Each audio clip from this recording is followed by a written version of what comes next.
All right, everyone, welcome. Just make sure I'm doing a little bit of a sound check. If we have people on board, can you just let me know if you can actually hear me or not just before I kick off? Yep, great. All right, one quick reply. That's awesome. At least we're online. Welcome, guys. It's Marc for Uprise. We'll get cracking shortly with this webinar on metacognition, and got Charlotte in the background helping me out if anything fails. Before I kick off, as per usual, I'd like to acknowledge the traditional custodians of the land on which we meet today, and pay my respects to elders past, present, and emerging, especially the Gubbi Gubbi people on which lands I'm currently sitting, and their elders past, present, and emerging, and obviously all other Torres Strait Islander Aboriginal people and everyone else who's here today. Well, very welcome. Today, we are going to talk about metacognition. Now, I've been a counsellor for the last 16 years or so, a lawyer before, but let's leave that behind. Really like this topic. It's a bit tricky. We'll have a discussion about that.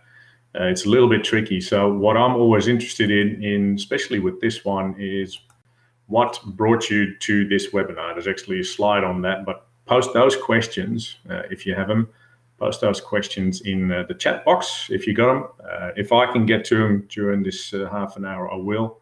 Otherwise, Charlotte will collect the questions and we'll come up with an answer for them. So what brought you to this webinar? Because metacognition is not something that you go like, oh yeah, metacognition, that's so cool, I understand everything of it. So if you can post a couple of questions or give me an idea what you already know potentially of metacognition, or what you find interesting about it, or what you want to know about it, let us know, and we'll get cracking with the actual topic. So metacognition. What is metacognition? As you might know, there is a metacognition module in the Uprise app. Always say to people, go to the Uprise app, do all the modules there, and you'll definitely find one of them, which is metacognition. Look at the video, go through the questions. If you've already done that, you potentially already have an idea about what metacognition might be. But in my words, metacognition is an aspect of our thinking that sits behind our thinking. So it's an aspect of thinking that controls our mental processes and thinking. Now, most people have a conscious experience of metacognition quite often, a conscious one that we're actually really aware of. For instance, when we are unable to remember a name of a person, but we are absolutely sure that we got that name of that person in the back of our mind. We just know it. We can see the face of the person, but we can't recall the name. Now, that state, the state where you go, like, I know that guy or that girl's name or that actor's name, I just can't think of it. That gives rise to a metacognitive state that occurs as a feeling that we might call the tip of the tongue effect. And then that's a term we use. So it's like, it's on the tip of my tongue, I just can't find it. Now, that starts off a process in your brain, a metacognitive process, that will help us inform what that person's name is over time, if you can find it out. But those processes take place in the background. You're not really aware of them. And even though you're not able, you person are not able to remember that name, your brain will, most likely. I always see it as a little door, my brain, a little door behind which all the information is stored in my storage cupboard. And it's just that little door, I actually don't know where the door is. And if I even do, I can't seem to open it. Now, metacognition generally then goes further to try and retrieve that name over time and then bring it back into your awareness. Now, 9 times out of 10, it comes back into your awareness when you either don't need it anymore, or in the middle of the night when you wake up and all of a sudden you remember that person's name, or on a time when it was actually not really appropriate to remember it anymore because the whole point was gone. So that is an example of metacognition. Your brain working in the background to inform you of what's going on. So that is metacognition in a real simple explanation.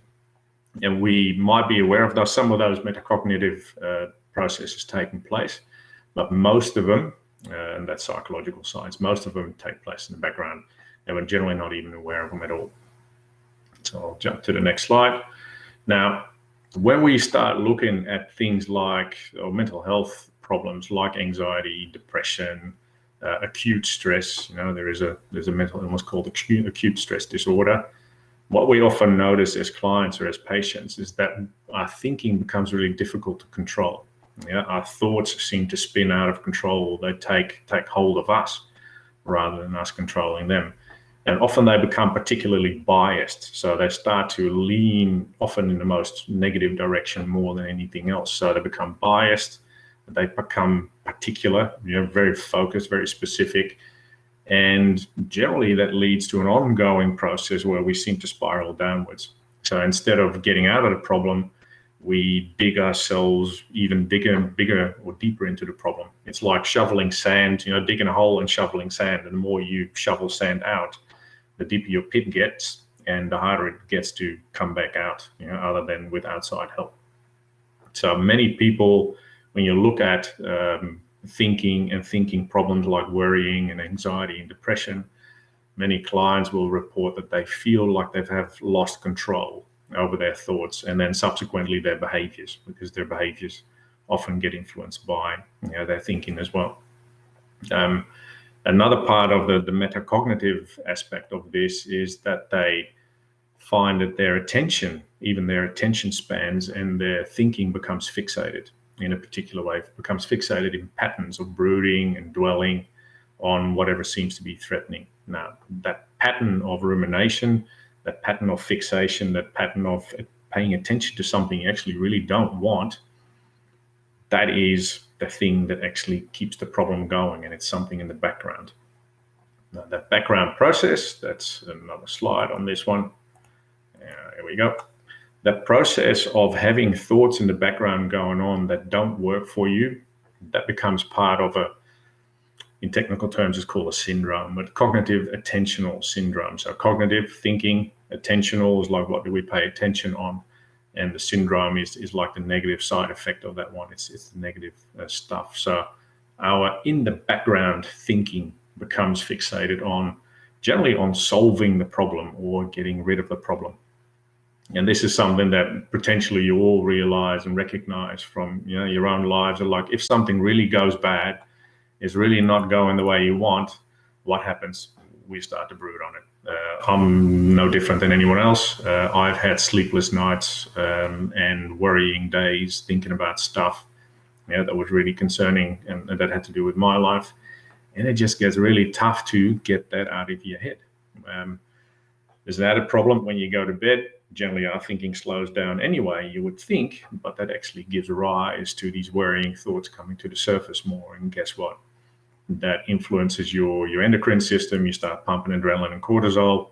Cortisol is the thing that keeps you awake in times of real stress. So guess what? You won't sleep. And we all know, it's like, what am I supposed to do with this? What am I supposed to say? How am I going to deal with this person? How can I overcome these problems? What if thinking, what if it never resolves itself? Or what if this stays a problem? What's going on and what's going to happen there?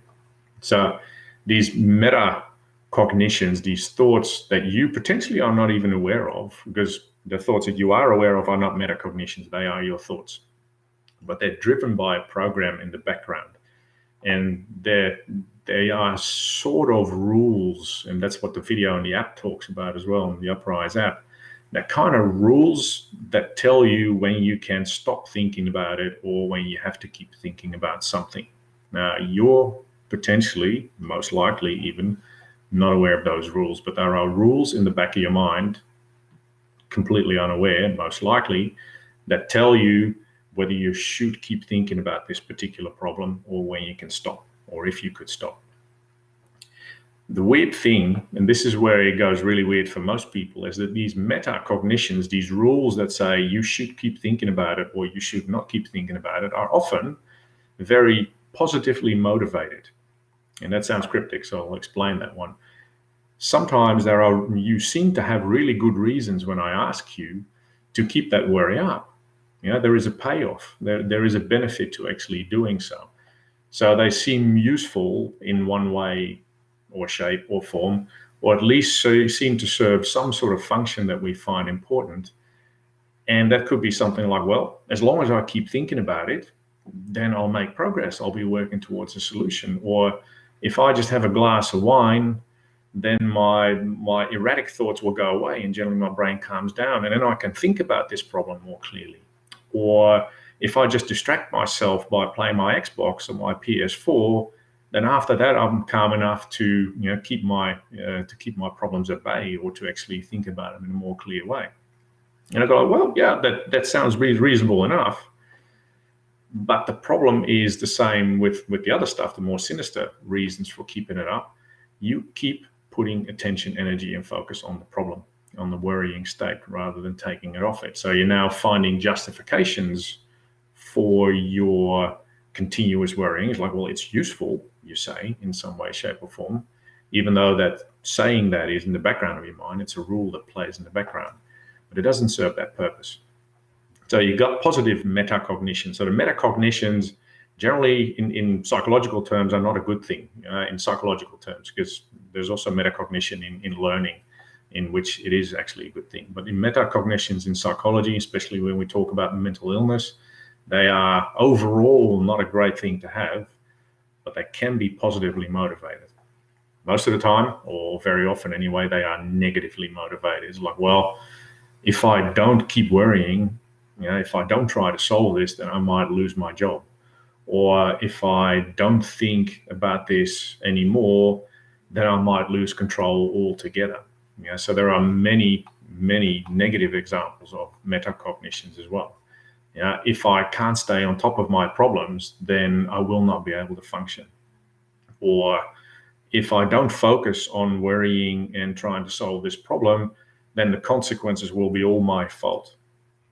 Or not being in control of my thoughts, trying to control my mind, is a weakness, which could be motivated by upbringing, for instance. So there's all sorts of seemingly positive reasons for keeping worrying up. Often there are very negative reasons for keeping worrying up, but the overall effect is that you're still focusing on trying to get rid of the problem, overcoming the problem, the problem being overthinking things, or trying to manage that problem or control the problem in a way that seems to bring a solution about. But 9 times out of 10, when it comes to metacognitions, we're just shoveling more sand out of the hole that we are digging for ourselves, and we're just going deeper and deeper and deeper. So whether positively or negatively motivated, that's the short version of a long story. Ultimately, it keeps the worrying intact. It keeps the stressing intact. It keeps the anxiety and depression states intact. In that sense, it seems to be a self-fulfilling prophecy. So that's where the problem lies, at least from a psychological point of view. Let's call it that way. So how do you get out of that maze? Because that's what metacognition and the module in the Uprise app is all about. How do you deal with that? Well, if cognitive attentional syndrome, and therefore us continually worrying, is driven by those metacognitions that might have a good or bad motivation behind them, but overall are not helping you to work your way out of the problem, then ideally you'll want to develop new ways of thinking, new ways of controlling your attention, new ways of relating to these negative thoughts and beliefs. And by modifying some of those metacognitive beliefs that you might have that give rise to those unhelpful thinking patterns. Now, this is not the same as cognitive behavioral therapy per se, even though it has the same flavor. Cognitive behavioral therapy generally looks at the thought that is bugging you.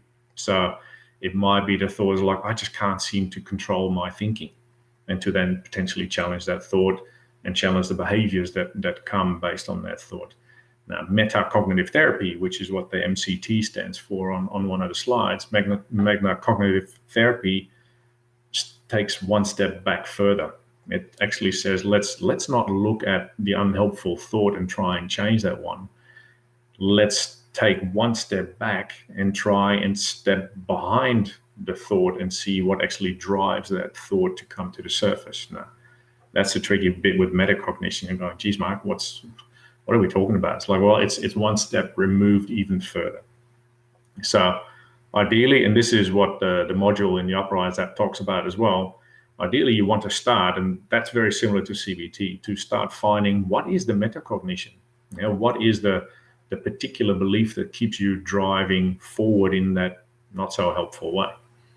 So the Uprise app gives you 2 solutions, and I'll repeat them here so you can look them in later. Initially, you want to find out what they are, and you can often find that out by asking yourself the question, or actually stating to yourself, it is important to keep thinking of this because. So it is important to keep thinking of this because.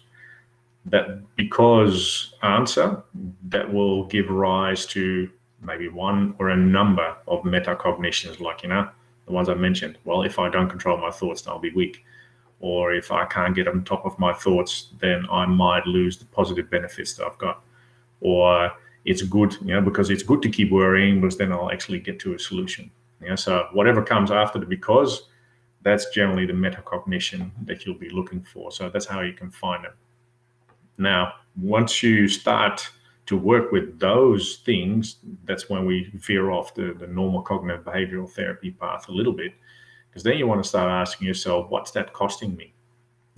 So find them first, and then start asking yourself the question, what is holding on to this idea costing me? What is the downside of me continually worrying about this? What is the downside of me keeping this thinking pattern up? So you want to start finding the downside to what it is that you're thinking, because that will start changing the process of thinking in the background a little bit. So that's one, and that's what you can find on the Uprise app. I won't keep parroting that one. You can look it up yourself. So that's definitely a really good method to start off with. Find a metacognition and start finding what the downsides are to that one. Now, there are a couple of other techniques, and they're summarized on the slide you see now. The one way I want to show you that one is in an example. So the tiger task is a very simple but very powerful task that often is used in metacognitive therapy or in ways that use this technique.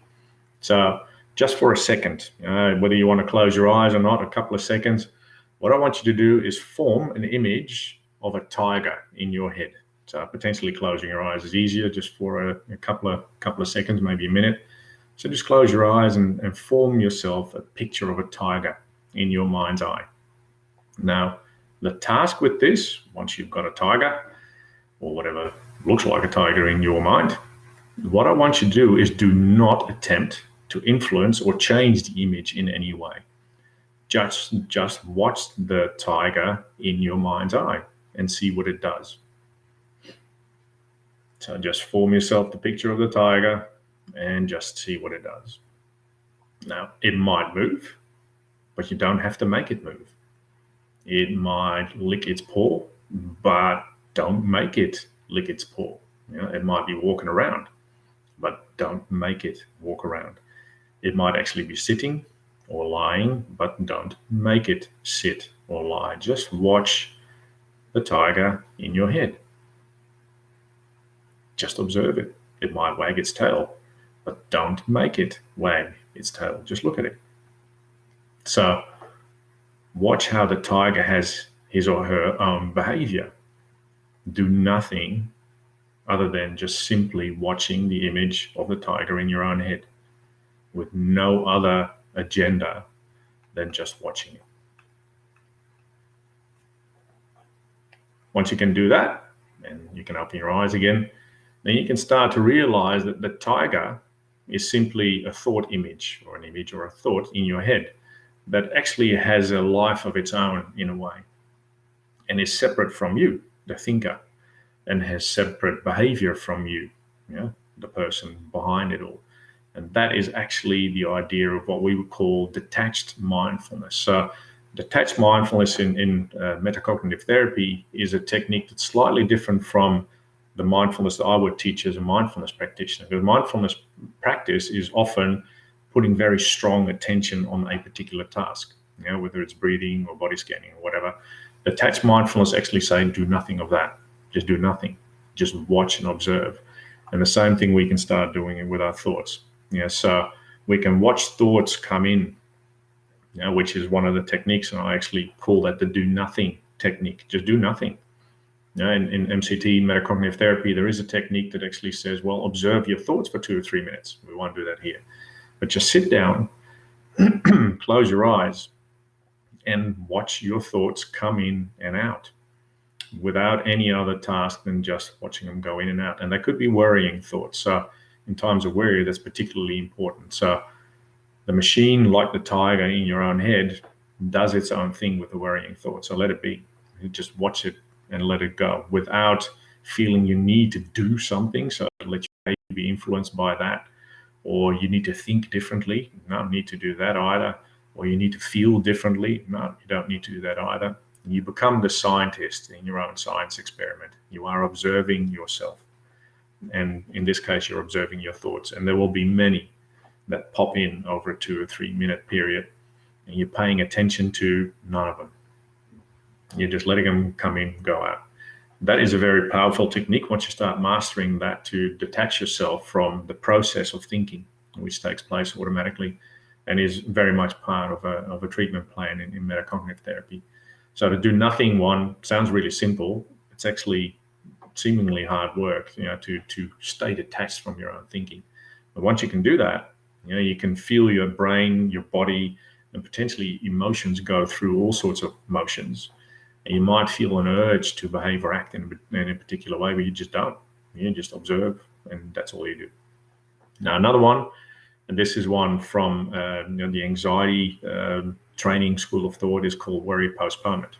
In times when we really can't worry, or it's not handy because we're at work or wherever we are, you can actually make a conscious effort to say, look, not now, mind, not now. And I know that sounds a bit odd, but when you find yourself worrying, you're actually in a work spot where you need to do other stuff, make a contract with yourself to say, look, not now. I'll make time for this later on when I'm at home. Don't do it just before you go to bed, but say at 7 p.m. or 6 p.m. So whatever I want to worry about now, that's not appropriate because I don't have the time for that. I'll remember what I wanted to worry about. I'll take the time at 6 o'clock, or 7 o'clock, or whatever time you set, to take 10 minutes or 15 minutes to worry about that particular thing. Worry postponement is a very evidence-based, very cool technique, actually, even though it seems a bit odd. And what often clients find is that at the time that they've set aside to worry about whatever they said earlier that they don't want to worry about now, often they find they don't want to worry about it anymore anyway, or it wasn't as bad as it seemed to have been initially. So that's a cool technique that also allows you to take control of the thinking process and say, no, not now, stop. And the last one that I want to mention here is a way to think differently. And that's part of what the Uprise app also discusses as a tool. Find someone that you're grateful for. Just focus your attention elsewhere, not because you have to focus your attention elsewhere, but just to change the process of your thinking. If the process of your thinking seems to want to go in this direction, just change it by going in that direction. And that's very much a positive psychology skill, like just focus elsewhere. So focus on someone that you're grateful for, because that immediately will change the process of your thinking. Or focus on a particular sound, or focus on a particular body sensation that you might feel. And the part of the do nothing one, you can also focus on just not giving them any attention at all, just not doing anything. Just focus on what is currently, without doing anything different, thinking anything different, or feeling anything different. Take that meta perspective. So you challenge the thinking that leads to worrying thinking. And one way to potentially reframe that for yourself, think differently, is by saying, look, worrying about this will not make it less likely to happen. So I'm not going to spend the time worrying anymore, or at least not now. Or another way of saying that, you could say, look, I've already spent time worrying about this. I have no new information. So further worrying will not be productive and will only make me unhappy. So those are a couple of ways that you can start to get a grip on the process that sits behind your thinking. Those metacognitions that we said are generally not that useful. So key takeaways, metacognitions, they are thoughts behind your thoughts. They seem to serve some sort of good function, but generally they don't serve a really nice function at all, especially when it comes to psychological issues. That could actually keep the problem active. And the best thing for you to do in that case is to start taking a step back from those metacognitions. So deal with them, learn to think in a slightly different way, by being grateful for someone else, or just redirecting your attention altogether. Might not work initially. It's like learning to ride a bike. It might take a little bit of effort before you get there, but it's definitely worthwhile trying, because ultimately you can get a fair good grip on your process of thinking, which is always helpful. So as always, the Uprise app is there for you. Work with it. It's got lots of really good information on it. If you want to have a chat, coaches like me are available to have half-hour chats with you on a coaching sessions, or if your employer allows that, through what we call therapy calls for about 60 minutes. So make use of that option as well. Otherwise, just make sure you check all the information out on the app. And if you got questions, post them in the chat. I haven't had a look at the chat box yet. We've got a couple of minutes left, so I might do that now. Otherwise, get in contact with us through email, or just to make sure you email Charlotte or whoever from the team. And as always, share some feedback on this webinar. Stuff that you want to talk about in the future, stuff that you found handy, stuff that you don't understand at all, want to have more answers about. And just let us know if you like these webinars or not, because they're here for you, not necessarily for us. So that's me. I'm not sure what we'll do, Charlotte. Shall we just answer a question? What do you reckon? Yeah, sure. There are a couple of questions that have come through. One is from Carly asking, is this similar to the trickster part of us? I think that's in relation to metacognition. I don't know about the trickster one. That's actually one I've never really. If I think about what the trickster part, no, it's. I would say no, it's not the trickster part. It's actually just a program that we've built up inside us. You are tricking your brain in a sense. It's like software running in the background of your brain, like whether it's Windows or Mac OS. It gives you rules for doing particular things. Now, if you find that those rules are not working, you want to shift them in a different direction. I'm not sure if trickster. I personally, but it's me personally, I don't like the word trickster, as if I'm making something, I'll trick myself. But it's definitely focusing on the meta process, or whatever sits behind you. Yeah. Cool. And then Marc's asking, when do you recommend to use CBT rather than MCT? Okay, no preference, and I mean that. I don't say that to make the answer easy.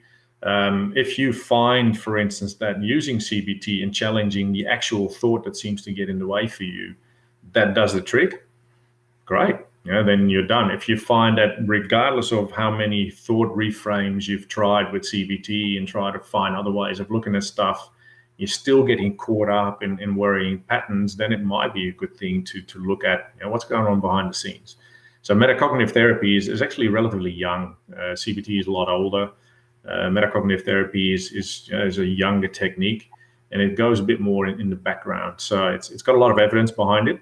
I think you can do both, but CBT is still a very good model to use anyway. But if that doesn't lead to any good resolutions for you, go deeper. So, well, thank you very much, Marc. It doesn't look like we have any other questions. Thanks everyone for joining. And yeah, that was a great session. Pleasure. All right. See you next time, people. Bye, everybody. See ya.